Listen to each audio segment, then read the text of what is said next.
All right. So we are streaming. And hello, everyone. Welcome to episode 147 of Cilium's Echo Sessions. This is Slime's 1.16 release part 2 follow-up video. And today I'm joined by these lovely folks. And we're going to have someone else join with us in a bit. But Dean's going to kick it off and introduce and talk about any headlines and upcoming stuff. Thank you so much, Christine. Yes, thank you all for joining us today. This is part 2 of our kind of recap and roundup of the Cilium 1.16 release. So as Duffy had a couple of contributors last week joining us, we've also got the same. So we've got Robin today, Alex, Ratislav, and then later on we'll also have Andre joining us as well. He's just traveling at the moment, but he'll be making it on. So if I get to sharing my screen, and this was all tested before, so hopefully it works fine again. There we go. I always have to wait a couple of extra seconds. So we'll post the HackMD link to the show notes today in a moment. I'll get Christine to do that for you. We've got a couple of notes as well. And I've also, in case you missed part 1 of our roundup, then you can just go quickly to that link and it will take you to our second page and you can play back the recap from YouTube with Duffy. And we've got people like Rob Scott from Google, Nathan Sweet from iSurveillance, Chance from iSurveillance as well, and Tamil Mani, not quite sure which company they're from, discussing some of the earlier implementations in 1.16 that they contributed as well. For me, definitely one of my favorite was working with the cell filter support. So that was the ability to use common expression language to filter or provide more complex filters when dealing with Hubble flows as well. Sometimes there are limitations when using the Hubble CLI. So if I move back, headlines. So we now have dates available for eBPF Summit. So you can go ahead and register for that. iSurveillance are running a networking security webinar series. Session 1 was last week. If you go to this link here, you actually get access to watch session 1 already, the recording for that. Session 2 is next week. And it will be with myself and Stefan from iSurveillance as well, and we'll walk you through implementing zero trust visibility and enforcement with Cilium and Hubble. As always, there's the latest and greatest Cilium newsletter produced by Bill. There's obviously quite a bit of focus in there in terms of articles around the, of course, apparent IT worldwide outage caused by CrowdStrike. Very sad day for their engineers and people who work there. There's been a lot of kind of going on in the news in terms of what happened and breaking down the kind of root cause analysis for that. But also there's a lot of talk, what does that look like in the future as well? So there's a fantastic write-up from Brendan Gregg where he talks about the future of eBPF and how implementation of eBPF could avoid that in the future as well. I know with CrowdStrike, there's probably a little bit more to the history there as well. I believe they do use a little bit of eBPF in their products, but it's not something that I know kind of in a deep dive technical as well.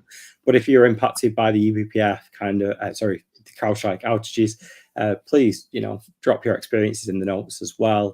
Kristen will pick those up. We're always kind of really interested when we hear things like this to see the impacts as well. Yeah, and I think there's been a lot of blog posts coming out of like, oh, how eBPF could have even mitigated or reduced the impact radius of the CrowdStrike. So I think a lot of interesting use cases are going to come out of this and other hole poking. So stay tuned for that. Yeah. So without further ado, we've obviously got a couple of guests with ourselves today. So we're going to start off with Robin.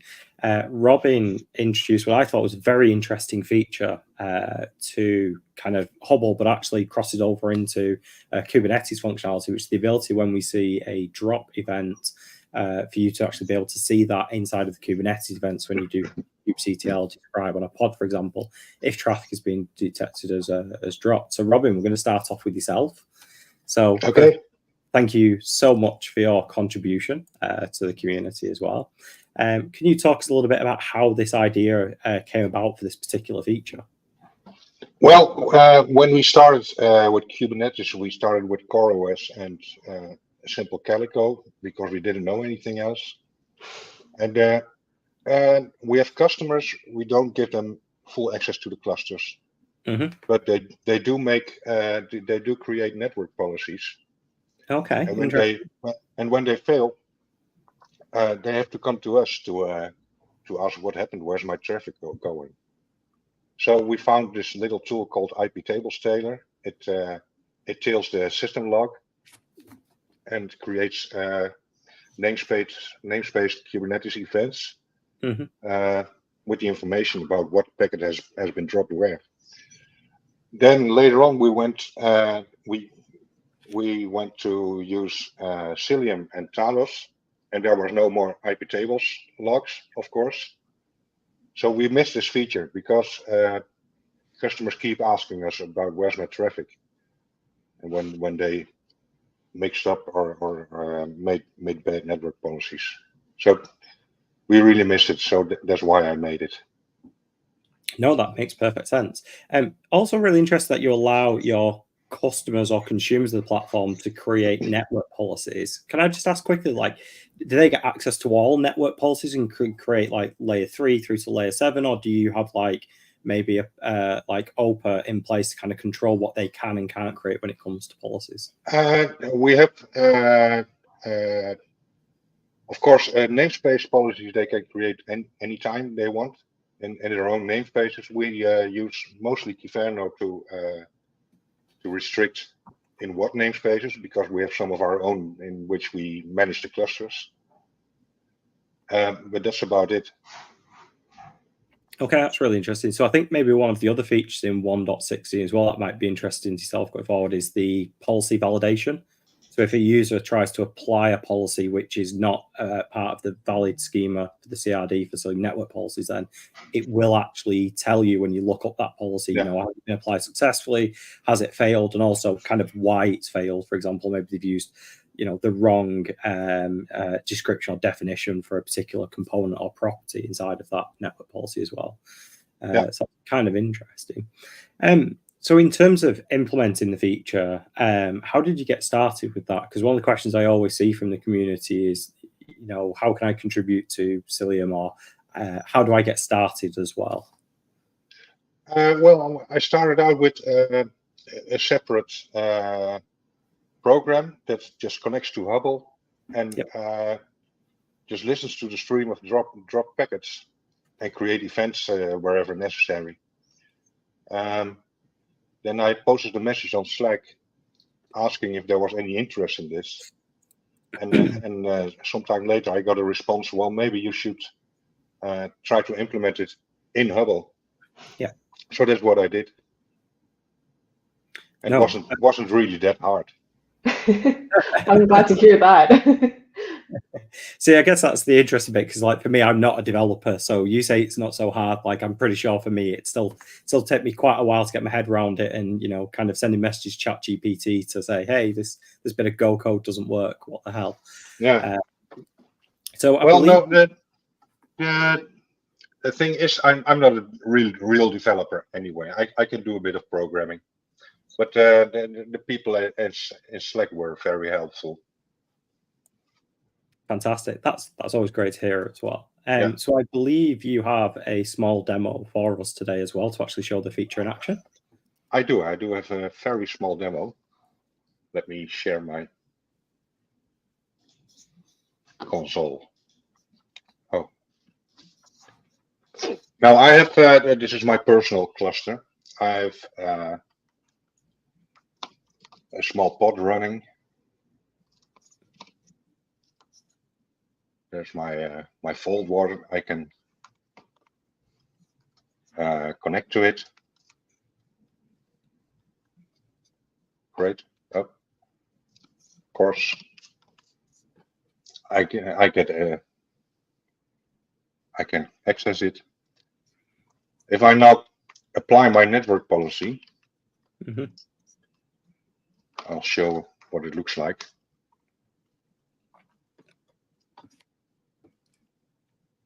There's no problem. Yep. There should be no problem. Oh wait, I've gone too far already. because there's my event. Oh, look, I made a mistake. Yeah, so straight away the users can see from that pod, they can see the event of why it's dropped, and also as well we can even see it's policy denied, which is fantastic. Yeah, exactly. So that's what it does, and I'm very happy there, because the user can simply read all events in their own namespace, Mm-hmm. and they don't have to ask me to go look inside Hubble. Yeah, to be fair, as a contribution as well, this is kind of, you say it's a really small demo, but actually the feature you've implemented is kind of really interesting, also really useful to lots of different use cases going forward from a troubleshooting point of view. I always like these little features, really, really small, massive impact. Now, at the minute, this feature has been marked as alpha because, of course, it's kind of a really new thing, and it's making calls to the Kubernetes API as well to kind of implement that message. So I think there's some questions around work to be done to kind of firming that up in the future. Do you have any ideas at the moment in terms of like any further contributions that you'll do around this feature? No, somebody else already extended it. The thing is, when you tell Kubernetes to create an event, you can attach it to a pod. Mm-hmm. That doesn't work at the moment, because at the time you want to create the event, you also need the UID of the pod, and that's quite an expensive call. So Yes. at this moment, it doesn't happen. Somebody already made the contribution to implement that. I don't know if it's active in current Cilium yet, but we'll have to see how that works in terms of memory usage and CPU. Yeah. So definitely one of those features. If you're going to use it today in kind of your clusters, be aware it is alpha. It's the first time it's been introduced into Cilium release as a feature. So do the testing with that and understand kind of that if there is a performance hit in your environment. Because again, the more events that you generate, especially with lots of packet drops, is going to be sending those to the Kubernetes API to log those events as well. But hopefully, it's a feature that the community feels is useful and keeps contributing to or evolving as well. Already in my mind, I'm thinking of like kind of other areas where potentially we could furnish extra information into those Kubernetes events when we make changes at the Cilium level for consumers' workload, especially in a multi-tenanted environment. It's a very popular use case that comes up is, how do we kind of control things or give information in a multi-tenanted environment as well. So I just noticed as well, Andre's made it to the call. So thank you very much, Andre, for joining us as well. Yeah, hi everyone. So Andre, sorry for being late. No. Andre's been traveling today, but graciously said he'd still make time to join us today and do a little bit of a demo of his feature as well. So next up, we're going to move across to Alex. Hi. So Alex, would you like to introduce yourself and also introduce your contribution to Cilium? Yeah, sure. So my name's Alex. I'm fairly new to the world of open source development.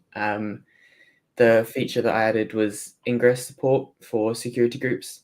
It allows you to write a Cilium network policy with an ingress block coming from a security group. I was lucky in that somebody years ago actually had already written the functionality for egress. Mm-hmm. So there's already features within Cilium to mark a rule as needing derivation. Then the operator will evaluate that rule, look at it and turn it into something which the policy agent can actually enforce, because the node agent itself doesn't know anything about security groups. So I just took that feature and expanded it a little bit, added a few extra tests and made it so that you can now define ingress and egress to and from security groups within AWS. Yeah, so essentially inside of a Cilium network policy now, you can, as a reference under the property section, you can basically just say, here's the name of my AWS security group. And in the background, the Cilium operator is going to go off and get those details from the AWS endpoint. Yeah, it's the ID of the security group. And then, it will hit the EC2 API, pull all network interfaces that have that security group and translate into IPs effectively. So the policy that ends up being on the node is just a list of IPs that you're allowed access to or from. Yeah, fantastic. And is it dynamic? So if someone updates their AWS security group, will that automatically affect the network policy as well? Yeah, the operator runs on a schedule. So off the top of my head, I think it's 60 seconds. It's definitely configurable. It will poll the API. So you can make changes outside using your standard infrastructure as code, Pulumi, Terraform style thing, and it will then pick up those changes and apply them to the cluster. Okay, really cool. And you mentioned that someone had already started with the base of this code previously. So it was kind of more around furnishing that in the right way and getting it up to date for the latest versions of Cilium. Yeah, exactly. The most of the operation was there already. It was just expanding it a little bit to allow it to support Ingress. Pretty cool. Someone even just commented on the YouTube stream. Perfect. So this is very cool. Yeah, another really interesting feature, because again, Cilium is designed to work on any platform wherever you deploy it to. It's kind of agnostic in that point, but of course, wherever we deploy to, there's always going to be that case where you want to hook into the underlying platform features, whether it's, we get asked a lot of questions around AWS load balancers, Azure load balancers, is that global endpoint where it comes into your cluster. Security groups is kind of another great one to begin with. Especially when we think about organizations, with usage across the globe and using products like, Terraform, Pulumi, OpenTofu, for example, to configure lots of things, it kind of makes sense. You kind of already touched a little bit on the use case of this, but could you talk a little bit more about how you expect people to kind of use this in the future now that features? Yeah. I mean, you touched on it there. Load balancers are the perfect example. AWS puts a lot of emphasis on security groups for their security. Basically, whenever you're running a resource in AWS in a network, you will put a security group on it and use that to define how and what it can call. And so when you then move it to EKS CNI, the AWS CNI supports security groups for pods, but that's maybe not something you want to run in Cilium. Certainly, we've had issues running that. So when you don't run those security groups for pods, you lose that sort of direct relationship between a security group and the pod that it can access. So load balancers are a perfect example. ALBs and NLBs support security groups. You can then put that on a load balancer, allow ingress from that load balancer into specific pods.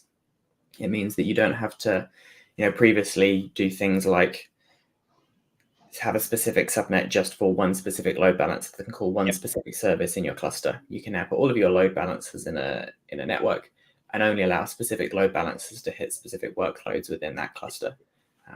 So really allow only the traffic that's needed.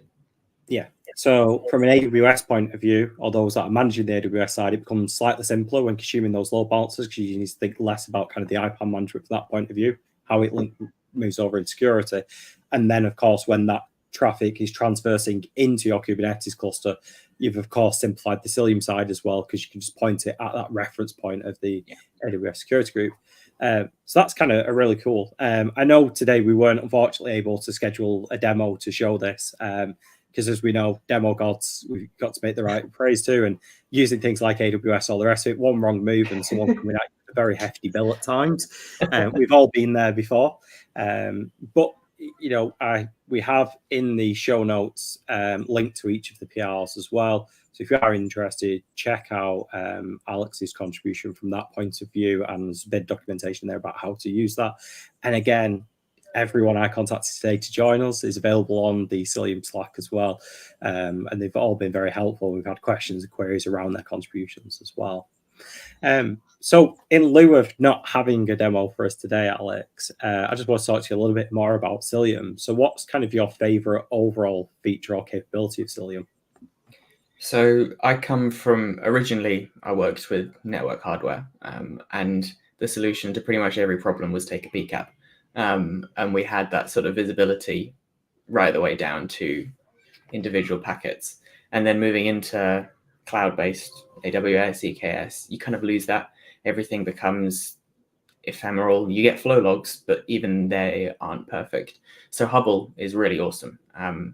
We didn't pick Cilium for Hubble. We picked Cilium for its security features and being able to lock down workloads. But the fact that I can then look at exactly what traffic is going where, what's calling what, even down to things like this external service is timing out. They're saying it's our fault, and we're saying, well, actually, no. We can see the traffic leaving.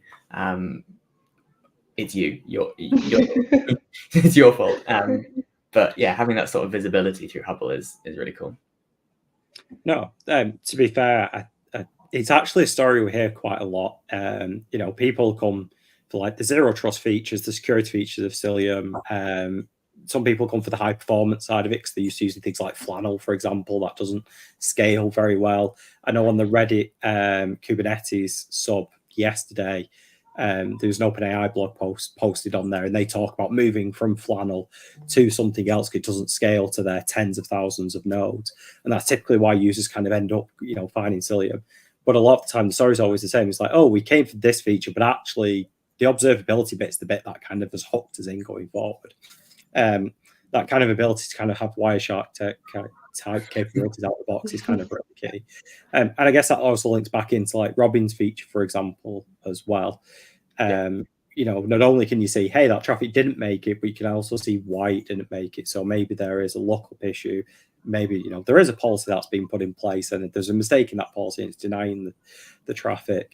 There's also a feature in 1.16 as well, which changes the effect of the default deny, which I think is really interesting as well. So if you've got a brownfield site, so we've set, our Kubernetes environment up, Cilium in place, and all our workloads started to run, started to migrate straight away. And then we want to start introducing some of those new policies. You've then got the problem because you've got existing kind of traffic coming through your environment. And if your policy doesn't capture everything that's going on with your workload, you're going to, as soon as you apply a policy, it's going to block anything else that's not in there. Now in 1.16, you've also got the ability in both Cilium network policies and Cilium cluster network policies, the ability to set whether that default deny is enabled on ingress and egress traffic. So if we're on a brownfield site, we could maybe put in rules to start, securing access to the infrastructure, but saying, hey, don't actually block any other traffic at the moment if it doesn't match the policy. And then we can continue to use Hubble to like figure out, what are the flows have we missed that aren't allowed by policy, because that is a field now within the Hubble flow itself. So if you look at that in the JSON format, you will see, ingress or egress allowed by, and links back to the policy. And then you can start to create those more fine-grained policies as well before then you turn off that. Enable that default deny as well, which again kind of comes back to that zero trust model that you talked about first, which is coming back to how do we implement great network security through a Kubernetes CNI. Actually, quite a lot of the reasons, the way to kind of be successful, that is the observability data as well. So, Alex, thank you so much again for contribution. Hopefully, we'll see further contributions from yourself as well. And if we do, we'll definitely get you back on the show and we'll figure out a way to get you to do a demo for us as well. My own lab. No pressure or anything. You have this much time to prep for it. I have to figure out a way to bring up an EKS cluster without spending a fortune on it. Spending a fortune. Life's greatest mysteries right there. So we're going to move over to Ratislav now. Hopefully I've pronounced that right. I did double check earlier today. Didn't want to butcher his name on live TV across Twitch, YouTube, and anywhere else that anyone watches the Echo Show. So thank you again for being our third presenter. Little bit of a more open contributions for yourself to talk about today. We have had BGP support in Cilium now for a number of versions. It works rather well. I know of a lot of users of Cilium who use this functionality to connect their Kubernetes clusters into their existing data center. However, let's be honest, maybe the implementation of how we use the CRDs and so forth of BGP aren't fantastic. A little bit problematic at times, especially at scale. When connecting to like BGP peers and how each Cilium node will basically become a BGP peer to the external top of rack switch or endpoint. But now I think we've maybe kind of solved some of those things with version 2. So I'm going to hand it over to yourself. And if maybe you could just kind of talk us around the high level kind of, what the problems or complexities were with the existing implementation of BGP and what's new with the version 2 in 1.16. Yeah, sure. Hi, everyone. So my name is Rastislav. I'm software engineer at Isovalent, working as part of SIG-BGP.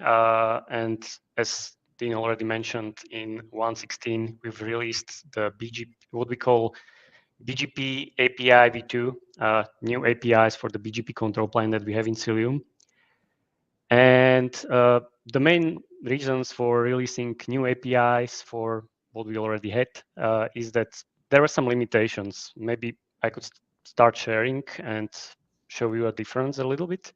Yeah, go for it. We always love a live demo, especially, here's what doesn't work, here's what does work. Right.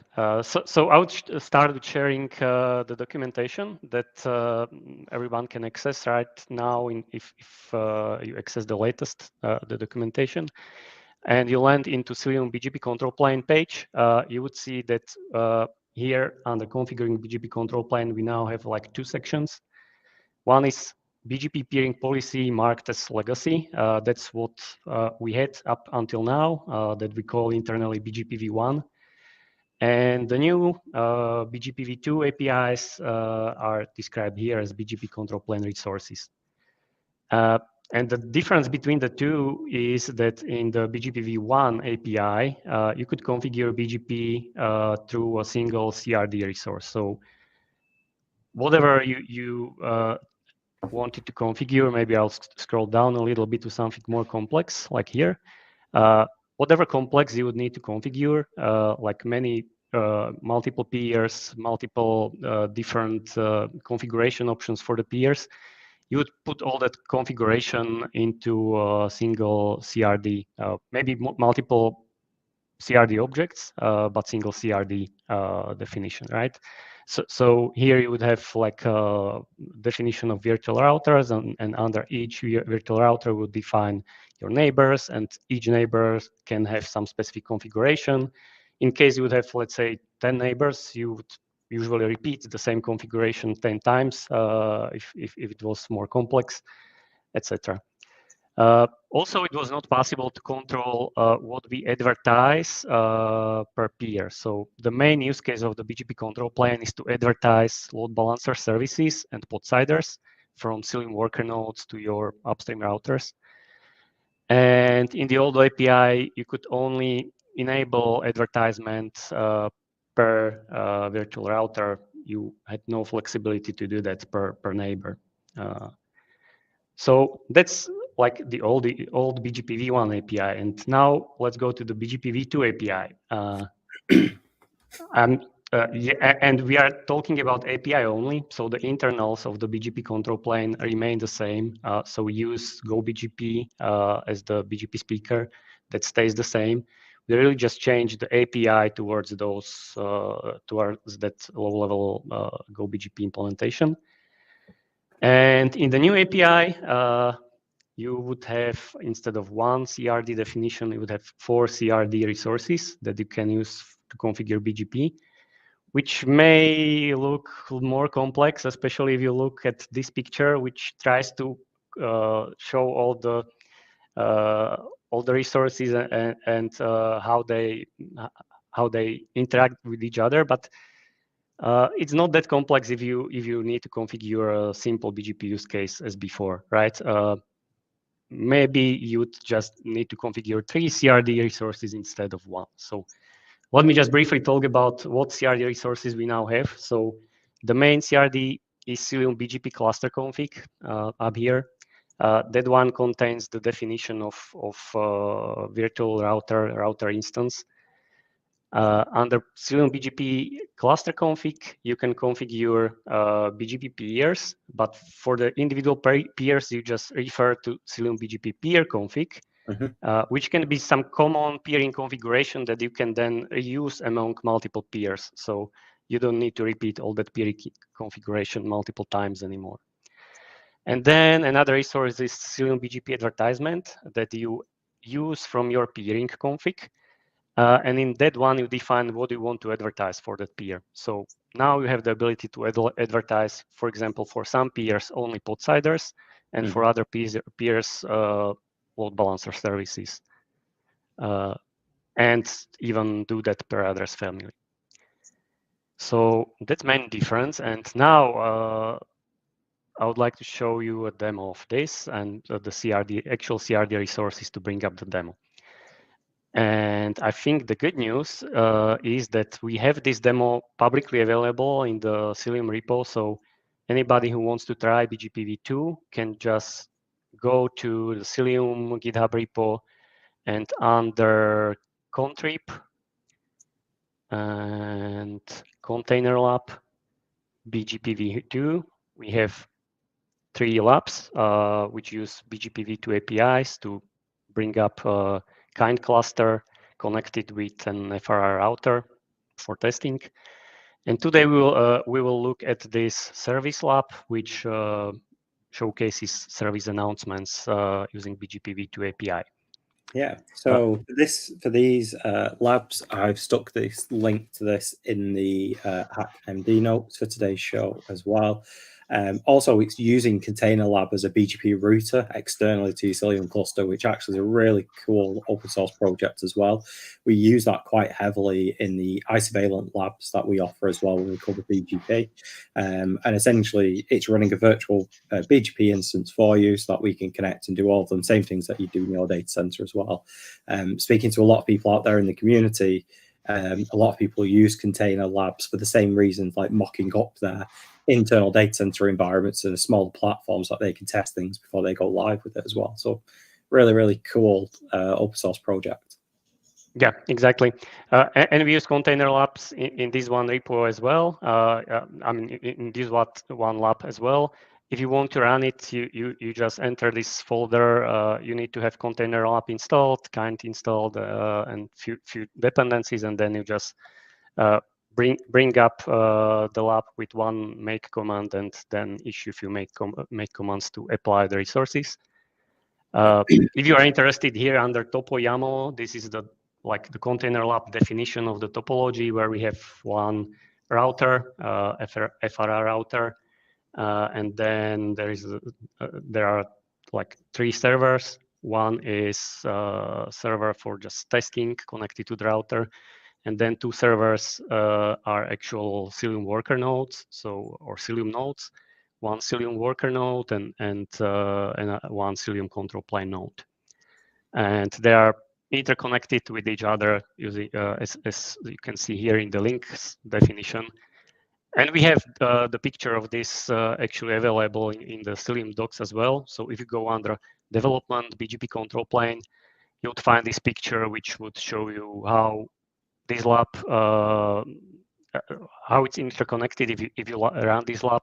So again, now if we take a look at this picture, on the top we have an FRR router, which has like 3 links, one to a Cilium node control plane, one to a Cilium node worker node, and one to a testing server. So I have already run this lab locally. So if you run the make deploy command and then few make commands to deploy all the resources, you would have something like this running. And as you can see, we have some services already deployed. Some of them are load balancer services, and those we want to announce via BGP, right? So let's go to a YAML definition of our BGP configuration. So I mentioned usually you would need 3 CRD resources for configuring BGP using the BGP-v2 APIs. And you usually start with Cilium BGP cluster config, kind of top-level configuration CRD, where you define your BGP instances. So in each on each Cilium agent, you can run multiple router instances. Most of the time, you may need only single instance, but in some advanced use cases, you may need multiple instances. And for each instance, you define a list of peers. Mm-hmm. And in the old API, you would, under peer address, you would define the peering configuration in line, right, as part of the CRD. Here we just refer to Cilium BGP peer config CRD, the second CRD that you need to define. Here you can configure all the different aspects of Cilium BGP peering, like authentication, grateful restart, timers, etc. And you can use this peering config across multiple peers in the cluster config later on. We have just one peer, so it's kind of boring now. And in the BGP peering config, you configure details about what prefixes you want to advertise from Cilium nodes. So here under IPv4, we want to advertise something that we do not specify, again, in line here, but we, again, refer to another CRD, which is called Cilium BGP advertisement, that you can match using labels, as usual in Kubernetes resources. And you can define that separately for IPv4 and IPv6 families. And under Cilium BGP advertisement, you finally define what you want to advertise. So in this case, it's configured to advertise pod siders. And for these advertisements, we can configure some additional path attributes that are attached to those routes. So here we are attaching something called BGP community with this number, kind of a label on that route. Another advertisement that we will advertise is type of service. And here we can define which kind of service IPs we are going to advertise. For now, I have enabled only load balancer IP. And this is, by the way, also new in Cilium 1.16. Up till 1.15, we were only able to advertise load balancer IPs. As of now, we can also advertise cluster IPs and external IPs, and you can enable them individually as you need. And here we are selecting the services that we want to advertise.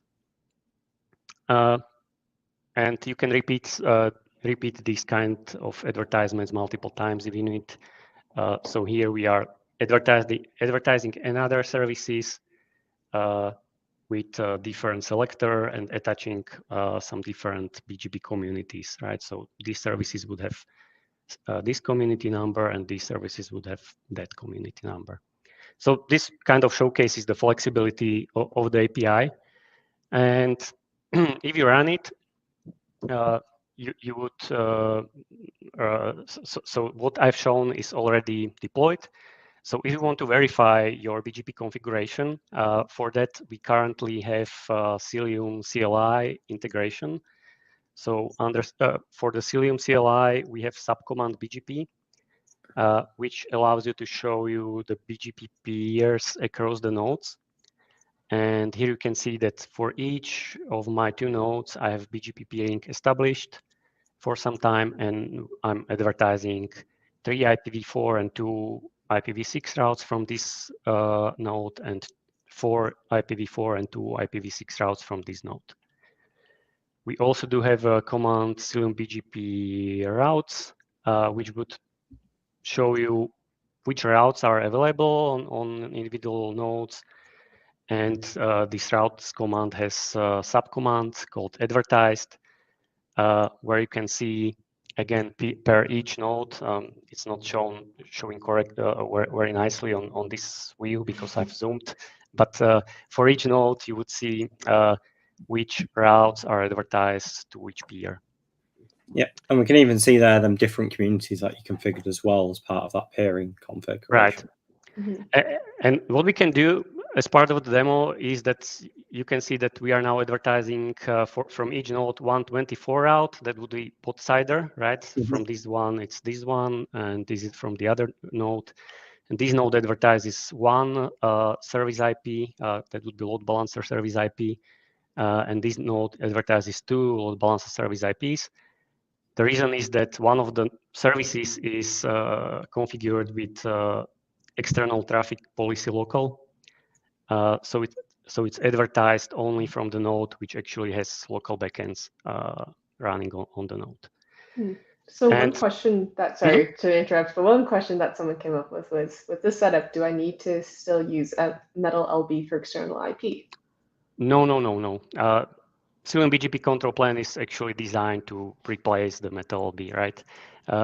So the story of BGP in Cilium started that in a way that we actually integrated MetaLB with Cilium, so that MetaLB could advertise even podsiders from like Cilium perspective.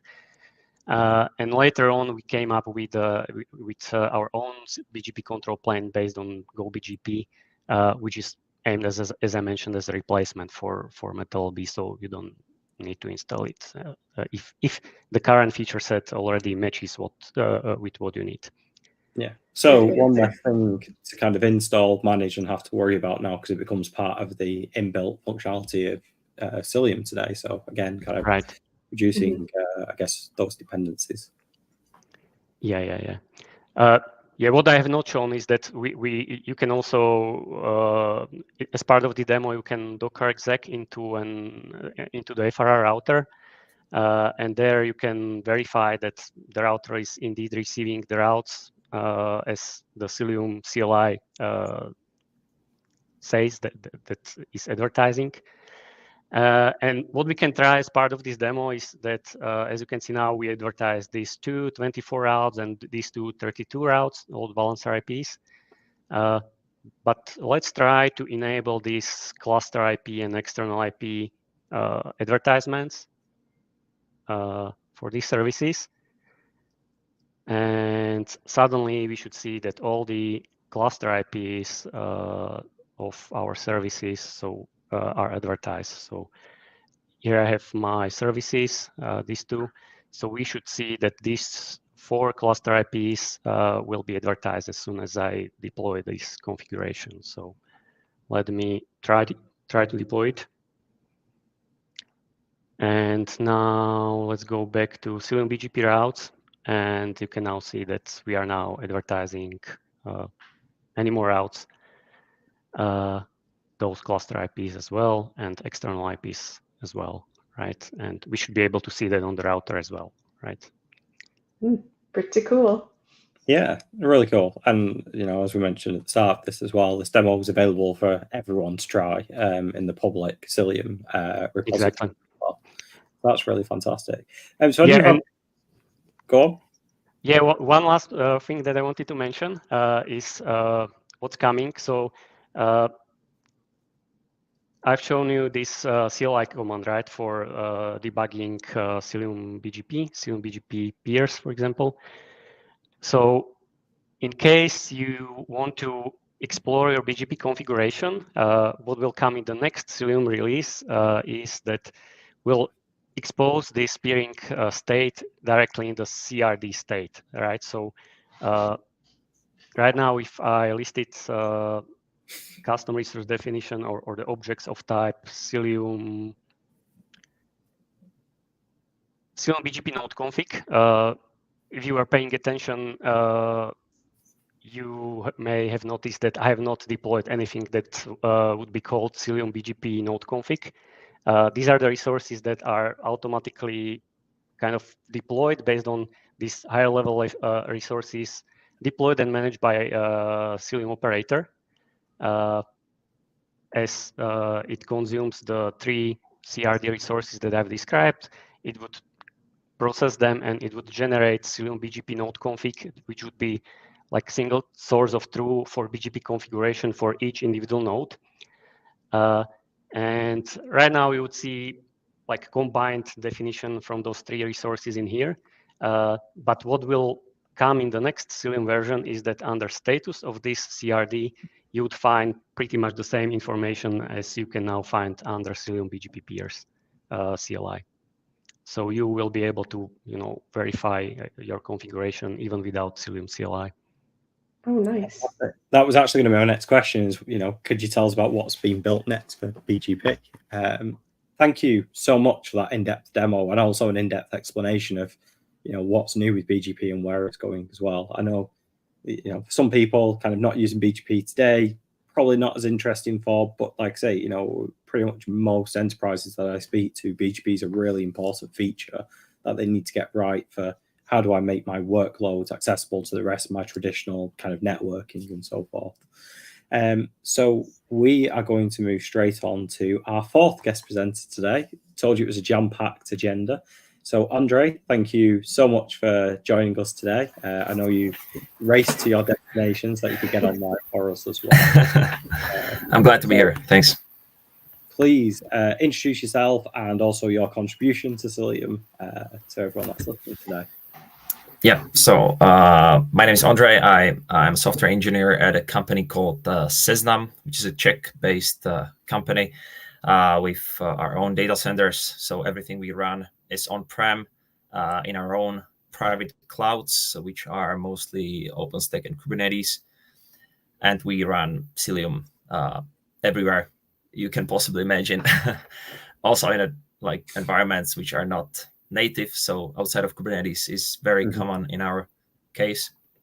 And so the feature I want to talk about is the ability to pretty much say in your CNPs, in your policies, that you want to allow a specific node to be able to access your deployment. So as I mentioned, we run Cilium outside of Kubernetes as well. Yeah. If you have multiple clusters, actually, let me share the screen. Let's see. Yeah, the entire screen. Yeah. So if you take a look here, just tell me if you can see the screen. Yep, we can see ourselves. Yeah, okay. Yep. So imagine you have two clusters, right? Cube 1, Cube 2. It doesn't matter now that this is just Kubernetes. It works the same way. So usually you have control plane nodes, you have worker nodes, right? In the second cluster, you have the same, right? Control plane nodes, worker nodes. So if you want to allow access from nodes to your deployment, what you usually use is from entities remote node, right? So if I take a look at I have some. If you could just zoom in your terminal 2 clicks. Yeah, totally. Yeah, that'd be great. Yeah, so we are all used to this, right? So from entities remote node. So if I that's the current problem before your contribution was the only way to select a node in an environment, you'd have to say from entities remote node, which basically means any node as part of the existing Cilium cluster or as part of everything in a cluster mesh as well. Yeah, exactly. So the problem is that if you care about allowing access only from specific nodes, you can't do that. So my contribution was built on top of it was Casey and his teammates. They implemented a separate identity identity scope. Basically, you can say identity scope called Scope Remote Node, which is only specific for nodes. So if you allow this flag and you choose nodes, you are able to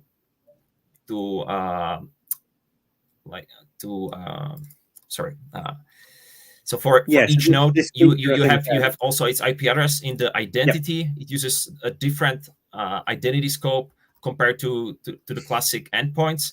But with this, you basically, if you have thousands of nodes in your cluster, you have unique identity for each node. You would run out of the space, and you have so many different identities, which does not scale very well. So with the feature I added, it was just a small thing, but turned out to be very useful. Is that you can say you want to use the same scope, but take the node labels.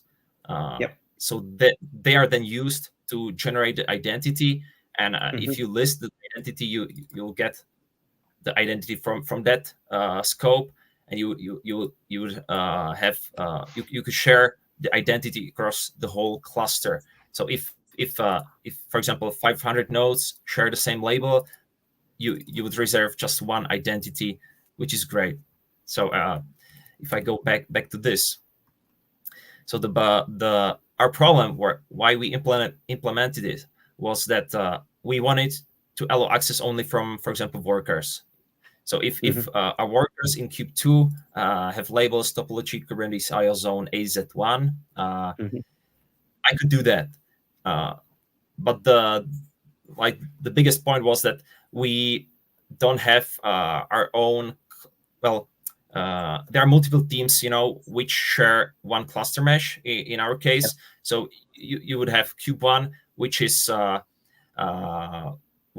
by the DevOps team, and you would have a different cluster which is owned by our team, and then they have they have applications which they want to talk to each other. But if you don't want them to allow access, if you don't want to allow access from their nodes, only from the endpoints, but also on the other hand, you want your nodes to have access to your deployment, there's no way you can do that with just from entities remote node, right? So if you can be specific, this is great. So this is what happened here. Now let's apply this policy, and I'm currently logged into this node. Let me check the other terminal. So if you take a look here, so wide, I can see this is the node with the Cilium. Let me just verify it. Wide. There is this one. This is a node, which is here. So if I do curl, and I want to access my application, which is just standard Nginx, I probably should be able to do that, but let's see if it works. So yeah, this works, so which is great. But if I want to allow access from like only a specific node, I might not be able to do that with this, right? So that's where the from nodes come in. If I'm specific and I only want to allow access from specific label, let's see this here. So if I take a look at the nodes, I can see the labels, and this works the same way as with the endpoints, right? So you have the security relevant labels, which you can define as well for nodes. So in my case, I selected, or I choose the label I'm interested in is like worker set, for example. So if I list all my identities, let me hide this part. Let me verify once again my identities. If I log into the Cilium agent,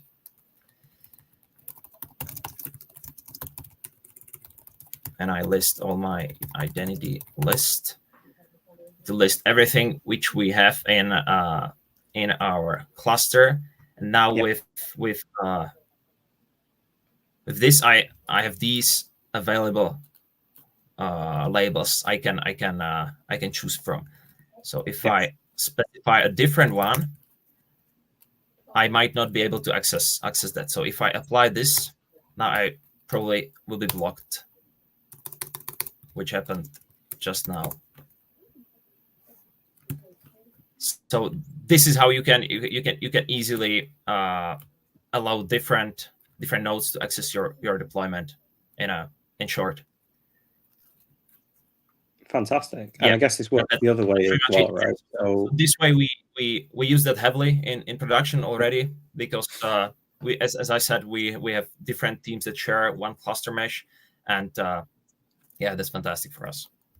That's so cool. Yeah. I really like the persona-based approach that you guys took of having different teams interact with each other. I really appreciate that. I think that makes sense from like a developer or like an end user point of view.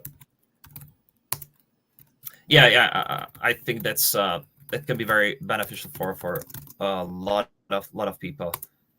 So one last thing I want to check is that if it's the node labels are configurable using the flag. So if you added the config map, you can do that.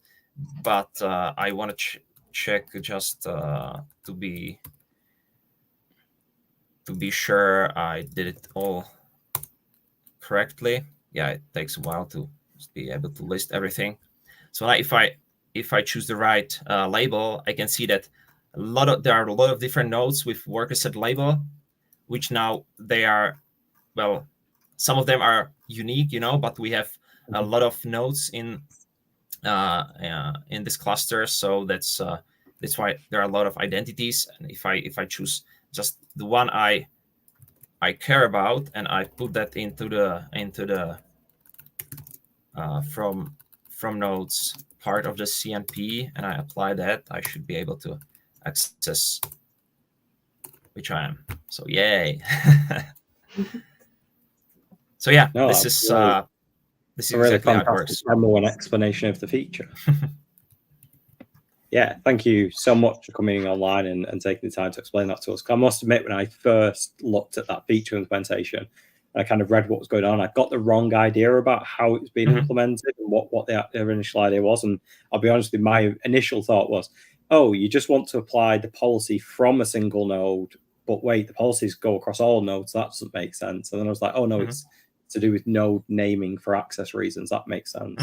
And I guess the other use case for this is if you have pods that need to access maybe services that live on the control plane only, or particular infrastructure nodes, especially if you're using like older Red Hat terminology there. And then you can also limit kind of that cross API access from like workers to be able to maybe speak to infrastructure components that run on particular nodes as well.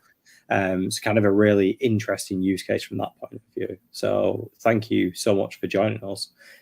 So I think that's bringing us up really very close to the top of the hour. So I just want to thank all of the guests for taking their time today to come and, talk about their contributions, how they got started, show us some live demos and talk about the use case, how they expect that to be implemented as well.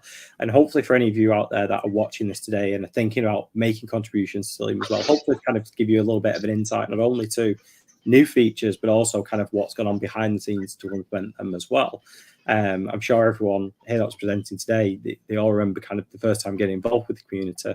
And I know before I even came to work at Isovalent, seeing how strong and helpful the community was kind of a really key thing for me to, start working with Cilium before I, even ended up at Isovalent, and was really interested as an open source project going forward as well. So the last things I'll just go back to. So just share my screen again. So again, all the notes have already been updated for you in our episode notes on the HackMD. You've got the link to the part 1 of the series to listen to some other stories in terms of feature implementation, scene demos as well. You can go to the particular commits for each PR that's been talked about today as well, and the demos that we've gone through, and in particular for that BGP demo, we've put the link there for you as well. And then we've also got the link to take you to that latest release of Cilium so you can go through it. And then just one last shout out as well. So as working at Isovalent, I was involved in writing the blog post of the 1.16 information there, and we've got a whole heap of information and demos and walkthroughs as well through lots of features.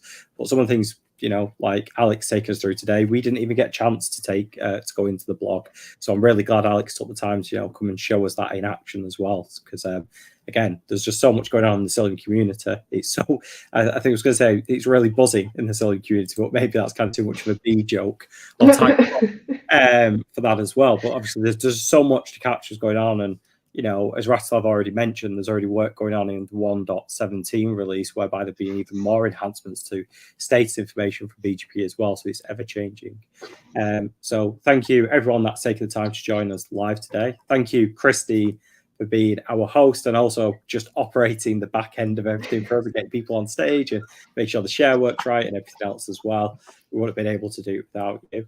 So Christy, I'm going to hand over to yourself just to say thanks and wrap up. Yeah, so thank you everyone again for showing up. I hope everyone has a lovely rest of their Friday, or I guess Saturday in some places too. And with that, take it easy. Thank you. Bye everyone.